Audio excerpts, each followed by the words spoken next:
Hey guys, welcome back to today's video. So today we're going to be comparing election polling from the beginning of either late 2017 or 2018 in the Senate elections where two nominees have been put up against each other versus the most recent polls taken in a number of these states. So there are some states that I've decided to skip, like Mississippi or Nebraska or California, which we already know are going to go for a certain political party and really don't need to cover it in terms of polling. I will have two Senate maps up. You can't really tell the difference between one or the other. I just switched between the two and you probably couldn't tell.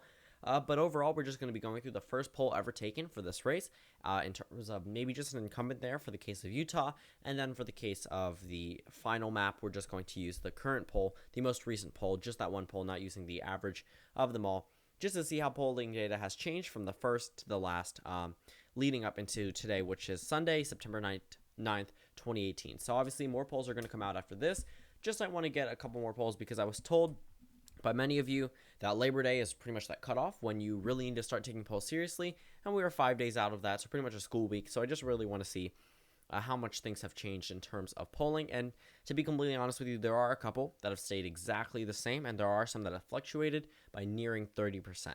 So we're going to do this in the order that I clicked through them on Real Clear Politics, so in no particular order, but this may be alphabetical order because that's probably how Real Clear Politics does it, but we'll start off with the state of Utah. That state, this is the old polling map. I guess this poll was taken probably 2017. Orrin Hatch was the nominee against Jenny Wilson. The Democrat wins here by 11% in this poll. And that may be shocking for you, but the Democrat got 45% of the vote here. The Republican, 34%. And the reasoning behind that was mainly because Orrin Hatch has been in the Senate way too long. Keep in mind he won his first election on that premise against his Democratic opponent. So keep that in mind when we look at a couple of these early polls. Some of these incumbents were not too popular and did not decide to run, or there were pretty popular candidates on the opposition side that did not decide to run in the general election. So first state, Utah, going to the Democrats. That's pretty interesting seeing that. And then we will come back to it, of course, for the finalized map. So Democrats plus 11% in the state of Utah. As for Minnesota, pretty much we're going to do a special election a bit after this one. So Minnesota right now going 24% for Amy Klobuchar. And then we can go over to Arizona where it was a 1% win. So I'm actually going to put that one in the leaning column for the Democrat because that's pretty much how I do it. Less than 1% is a tilt column. We're not going to have many because they really don't cover those in terms of opinion polling. Florida, the Democrat led here, get this, by 28%. And Bill Nelson had a 28% lead, and it wasn't by some bad pollster. This was done by Gravis. So Gravis Marketing took this poll and showed Bill Nelson leading by 28% statewide. So Florida goes easily into the safe column with those numbers. Very interesting. As for the state of Indiana, that one goes leaning into the Republican column with a 1% lead. As for the state of Missouri, a 6% lead for Josh Hawley against Claire McCaskill going into the Republican column. As for the state of Montana, that one goes in the likely column for the Democrats. John Tester leads by 8%. Nevada is a Republican lead by 1%, going to the Republican column. North Dakota, the Democrat Heidi Heitkamp leads by 3%. As for Tennessee, the Democrat leads by 2%. And actually, we're going to characterize all the safe states I did not cover. So Minnesota special election, Nebraska, Wyoming, New Mexico, Hawaii, Maryland, Delaware, not New Jersey. I did cover New Jersey. New York, Massachusetts, Vermont, Connecticut, Rhode Island, pretty much these pretty safe states for either political party, and that's pretty much it. Washington and California, of course, and that puts our map at 43 Democrats and 49 Republicans. So here's the current composition, a little bit more Republican than what we saw before. As for, we just covered Tennessee, which was the Democrats ahead by 2%. For the state of Texas, Republicans ahead by 3% in the first poll taken. Minnesota special election shows the Democrat ahead by 14% in the first poll. In the state of New Jersey, a 17% win, so that's why it's going to remain in the safe column for the Democrats, but it will change in the finalized map. As for the state of Wisconsin, Democrats led here by 9%. Well, the incumbent Tammy Baldwin led there by 9%. As for West Virginia, Joe Manchin, the incumbent Democrat, led by 14%, very narrowly outside of that safe column. And of course, that one doesn't actually change that much into the finalized map. But we have a couple of races just to characterize all the rest of the races we have yet to call. Michigan showed the Democrat ahead by 21%. That one goes to the Democrats. Pennsylvania, the Democrats led by 18%. In Ohio, the Democrats led by 14%. And then the state of Virginia went to the Democrats by 17%.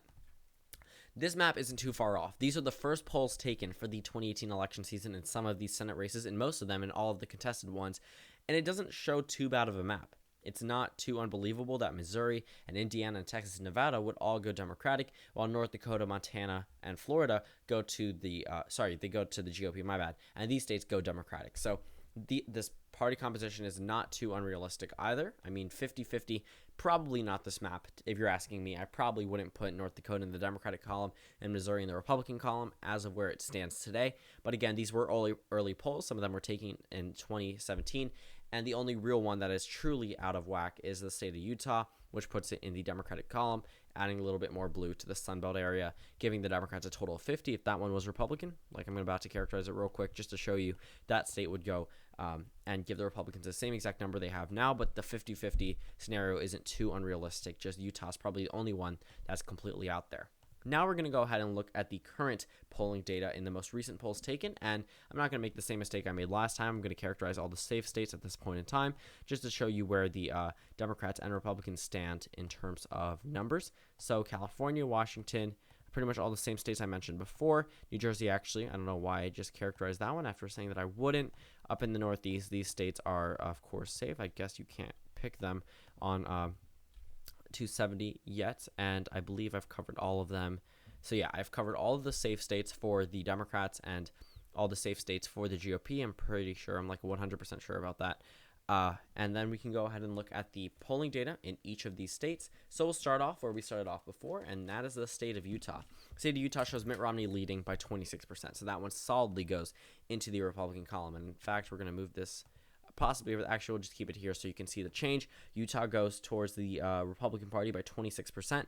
As for the state of Minnesota, that one goes to the Democrats by 20%. In Arizona, the Democrats lead here by 4%, so pretty much the same characterization. Florida will not be characterized because the most recent poll shows a tie. Indiana shows the Democrat ahead by 6% going into the likely column. The state of Missouri is a tie. We will not characterize that one either. The state of Montana shows the Democrats ahead by 3%, narrowing down. In the state of Nevada, this one has stayed the same, Republicans +1.